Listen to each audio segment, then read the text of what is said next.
آدم علیہ السلام کے بعد 1000 سال تک توحید پر قائم رہنے کے بعد ان لوگوں میں بت پرستی اس طرح شروع ہوئی کہ ان برے لوگوں میں بعض نیک لوگ بھی تھے۔ یہ برے لوگ ان نیک لوگوں سے بہت محبت کرتے تھے اور ان سے تقرب حاصل کرتے تھے، ان کی شان میں بہت مبالغہ کرتے تھے، جیسا کہ آج کل بعض لوگ علماء اور صالحین کی مدح سرائی میں زمین و آسمان کے قلابے ملاتے ہیں۔ یہی چیز بعد میں شرک کا ذریعہ بنی۔ امام بخاری رحمۃ اللہ علیہ نے سورہ نوح آیت 23 میں اللہ کے فرمان اور انہوں نے کہا کہ ہرگز اپنے معبودوں کو نہ چھوڑنا اور نہ ود اور سوا اور یغوث اور یعوق اور نصر کو چھوڑنا کی تفسیر کرتے ہوئے ابن عباس رضی اللہ عنہما سے روایت کی ہے۔ وہ فرماتے ہیں کہ یہ نوح علیہ السلام کی قوم کے بعض نیک آدمیوں کے نام ہیں۔ جب وہ فوت ہو گئے تو شیطان نے ان کی قوم کے دل میں یہ بات ڈال دی کہ جہاں وہ حضرات بیٹھا کرتے تھے وہاں ان کے بت بنا کر رکھ دو اور ان کو وہی نام دو جو ان بزرگوں کے تھے۔ انہوں نے ایسا ہی کیا اور پتھر کے بت بنا کر ان کے نام ان بزرگوں والے رکھ دیے۔ اس وقت تو بتوں کی پوجا نہ ہوئی، لیکن جب یہ لوگ فوت ہو گئے اور علم مٹ گیا تب ان کی پوجا ہونے لگی۔ ابن عباس رضی اللہ عنہما فرماتے ہیں نوح علیہ السلام کی قوم کے یہی بت بعد میں عرب میں پوجے گئے، یعنی ان نیک بزرگوں کے بت بنا لیے گئے اور آہستہ آہستہ ان کی پوجا شروع کر دی گئی، اور سب لوگوں نے ایک اللہ کی عبادت سے انکار کر دیا۔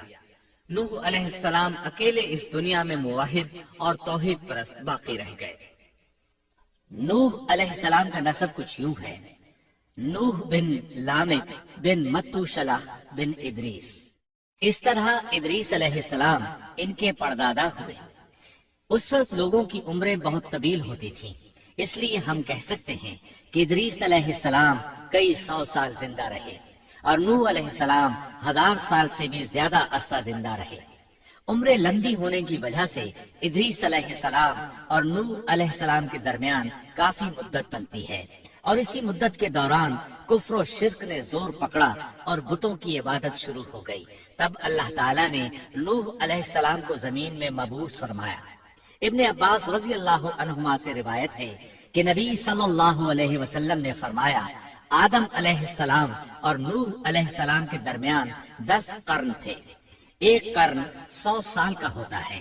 آدم علیہ السلام کے 1000 سال بعد تک لوگ توحید پر قائم رہے، پھر آہستہ آہستہ شیطان نے انہیں شرک کے راستے پر ڈال دیا، شرک عام ہو گیا، ایک اللہ کی عبادت بالکل ختم ہو کر رہ گئی۔ تب اللہ نے نوح علیہ السلام کو مبعوث فرمایا، انہوں نے اللہ کی طرف دعوت دی، انہوں نے بہت مشقت اٹھائی، جیسا کہ سورہ نوح میں اللہ فرماتے ہیں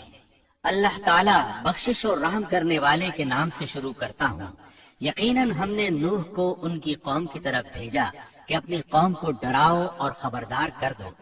اس سے پہلے کہ ان کے پاس دردناک عذاب آ جائے۔ نوح نے کہا اے میری قوم، میں تمہیں صاف صاف ڈرانے والا ہوں کہ تم اللہ کی عبادت کرو اور اس سے ڈرا کرو اور میرا کہنا مانو، تو وہ تمہارے گناہ بخش دے گا اور تمہیں ایک وقت مقررہ تک چھوڑ دے گا۔ یقیناً اللہ کا وعدہ جب آ جاتا ہے تو موقوف نہیں ہوتا، کاش تمہیں سمجھ ہوتی۔ نوح علیہ السلام تبلیغ کے سلسلے میں سخت محنت کرتے،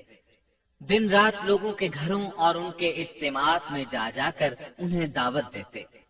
آپ انہیں اعلانیہ اور پوشیدہ طور پر دعوت دیتے، یہاں تک کہ دعوت دیتے دیتے انہیں 950 سال گزر گئے، لیکن سوائے چند لوگوں کے کوئی ایمان نہ لایا۔ تب انہوں نے اللہ سے دعا کی اے میرے اللہ، میں نے اپنی قوم کو دن رات تیری طرف بلایا، لیکن میرے بلانے سے یہ اور زیادہ بھاگنے لگے۔ انہوں نے اپنے کانوں میں انگلیاں ٹھوس لیں، اپنے اوپر کپڑے اوڑھ لیے اور کہنے لگے ہم تیری شکل دیکھنا نہیں چاہتے۔ میرے اللہ، یہ لوگ تیری باتیں سننا پسند نہیں کرتے۔ میں نے پھر بھی ان سے کہا اپنے مالک سے بخشش طلب کرو، وہ بڑا بخشنے والا ہے۔ اس وقت نوح علیہ السلام کی قوم میں ایک بادشاہ تھا، وہ بہت مغرور تھا۔ وہ قوم سے کہنے لگا نوح کی باتوں پر کان نہ دھرنا اور نہ اس سے بحث کرنا، یہ جو کرتا ہے اسے کرنے دو، تم اپنے بتوں کی پوجا پر ڈٹے رہو۔ چنانچہ لوگوں نے نوح علیہ السلام کی باتوں کی طرف سے کان بند کر لیے۔ اپنے بادشاہ کی بات پر عمل کرنے لگے۔ تب نوح علیہ السلام نے اللہ سے فریاد کی، اے پروردگار، یہ میرا کہنا نہیں مانتے، ان لوگوں کی سنتے ہیں جن کی اولاد اور مال نے انہیں فائدہ تو نہ دیا، الٹا نقصان پہنچایا، اور انہوں نے میرے ساتھ بڑا داؤ کیا، یعنی دوسروں کو میرے درپے کر دیا، خود بھی مجھے ستانے میں کوئی کسر نہ چھوڑی، اور آپس میں ایک دوسرے سے کہنے لگے اپنے دیوتاؤں کو نہ چھوڑنا، نہ ود اور نہ سوا اور نہ یغوث اور نہ یعوق اور نہ نصر کو چھوڑنا۔ ان لوگوں نے بہت سے لوگوں کو گمراہ کر ڈالا، اور پروردگار تو ایسا کر کہ یہ ظالم اور زیادہ گمراہ ہو۔ اس طرح نوح علیہ السلام نے 950 سال دن رات لوگوں کو اللہ کی طرف بلایا، لیکن اتنے طویل عرصہ میں صرف 80 کے قریب لوگ مسلمان ہوئے، اور ان ایمانداروں کی اکثریت فقراء، مساکین، ناتواں اور غلام قسم کے لوگوں پر مشتمل تھی، جن کی معاشرے میں کوئی حیثیت نہیں ہوتی۔ مشکل سے 10 ایماندار ایسے ہوں گے جو شرف و جاہ کے مالک ہوں گے۔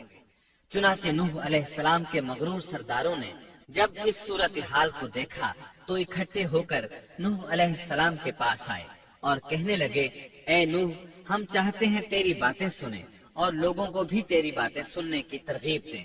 اور سب تجھ پر ایمان لے آئیں، لیکن اس سے پہلے ہماری ایک شرط ہے، یہ کہ آپ کے حلقے میں جو یہ ذلیل اور حقیر لوگ آ گئے ہیں انہیں دھکے دے کر اپنے پاس سے نکال دے، اس لیے کہ ہم اپنی قوم کے سردار، چودھری اور مقام و مرتبے والے لوگ ہیں، اس لیے ہم ان فقیر لوگوں کے پاس نہیں بیٹھ سکتے۔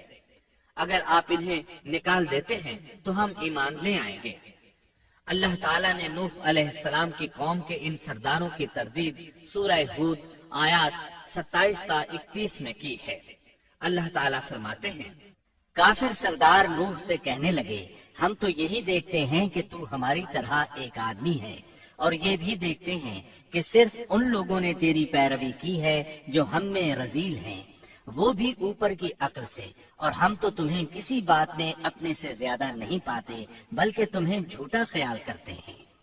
نوح نے کہا، اے سردارو، بتلاؤ تو صحیح، اگر میں اپنے رب کی طرف سے جو دلیل آئی ہے اس پر قائم ہوا اور اس نے اپنی مہربانی سے مجھے سرفراز کیا اور تم سے وہ چھپی رہی، تو کیا زبردستی میں اسے تمہارے سر منڈ دوں گا، حالانکہ تم اس سے بیزار ہو۔ میری قوم والو، میں تم سے اس پر کوئی مال نہیں مانگتا، میرا ثواب تو صرف اللہ تعالیٰ کے ہاں ہے، نہ میں ایمانداروں کو اپنے پاس سے نکال سکتا ہوں، انہیں اپنے رب سے ملنا ہے، لیکن میں دیکھتا ہوں کہ تم لوگ جہالت کی بات کر رہے ہو۔ میری قوم کے لوگوں، اگر میں ان مومنوں کو اپنے پاس سے نکال دوں تو اللہ کے مقابلے میں میری مدد کون کر سکتا ہے؟ کیا تم کچھ بھی غور و فکر نہیں کرتے؟ میں تم سے یہ نہیں کہتا کہ میرے پاس اللہ کے خزانے ہیں اور میں غیب کا علم بھی نہیں رکھتا، نہ میں یہ کہتا ہوں کہ میں کوئی فرشتہ ہوں، نہ میرا یہ قول ہے کہ جن پر تمہاری نگاہیں ذلت سے پڑ رہی ہیں اللہ تعالیٰ انہیں کوئی نعمت دے گا ہی نہیں، ان کے دل میں جو ہے اللہ اسے بخوبی جانتا ہے۔ اگر میں ایسی بات کہوں تو یقیناً میرا شمار ظالموں میں سے ہوگا۔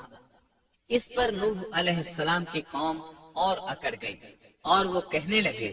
اے نوح، بس بہت ہو گیا، تو نے ہمیں بہت ڈرا دھمکا دیا، اب اگر تو سچا ہے تو جس چیز کا وعدہ تو ہم سے کرتا تھا اس کو لے آ۔ نوح علیہ السلام نے ان کی بات سن کر کہا، عذاب لانا تو اللہ کا کام ہے، اللہ کو کوئی عاجز نہیں کر سکتا، اور جب اس کا عذاب آ جائے گا تو کوئی بھاگ نہیں سکے گا۔ اس کے بعد نوح علیہ السلام کی قوم کا ان سے آمنا سامنا ہوا تو انہوں نے ان سے کہا، اے میری قوم، اگر تم پر یہ گراں گزرتا ہے کہ میں تم میں رہتا ہوں اور تمہیں اللہ کی باتیں سنا رہا ہوں، تم اس سے چڑھتے ہو اور مجھے نقصان پہنچانے کے درپے رہتے ہو، تو سنو، میں صاف کہتا ہوں، مجھے تمہارا کوئی خوف نہیں، تمہاری کوئی پرواہ نہیں، تم سے جو ہو سکے کر گزرو، میرا جو بگاڑ سکتے ہو بگاڑ لو، تم اپنے شریکوں اور جھوٹے معبودوں کو بھی بلا لو اور مل جل کر مشورے کر کے بات کھول کر پوری قوت کے ساتھ مجھ پر حملہ کرو، تمہیں قسم ہے تم میرا جو بگاڑ سکتے ہو بگاڑ لو، اس میں کوئی کسر اٹھا نہ رکھو، مجھے بالکل مہلت نہ دو، اچانک مجھے گھیر لو، میں بالکل بے خوف ہوں، اس لیے کہ تمہارے راستے کو میں باطل جانتا ہوں، میں حق پر ہوں، حق کا ساتھی اللہ ہوتا ہے، میرا بھروسہ اسی عظیم ذات پر ہے، مجھے اس کی قدرت کی بڑائی معلوم ہے۔ نوح علیہ السلام نے واضح الفاظ میں اپنی قوم کو چیلنج دیا، لیکن کسی میں طاقت نہ ہوئی کہ وہ نوح علیہ السلام کا مقابلہ کر سکے۔ چنانچہ کہنے لگے، اسے چھوڑ دو، یہ مجنون اور بے وقوف ہے، نعوذ باللہ۔ بہرحال معاملہ اسی طرز پر چلتا رہا۔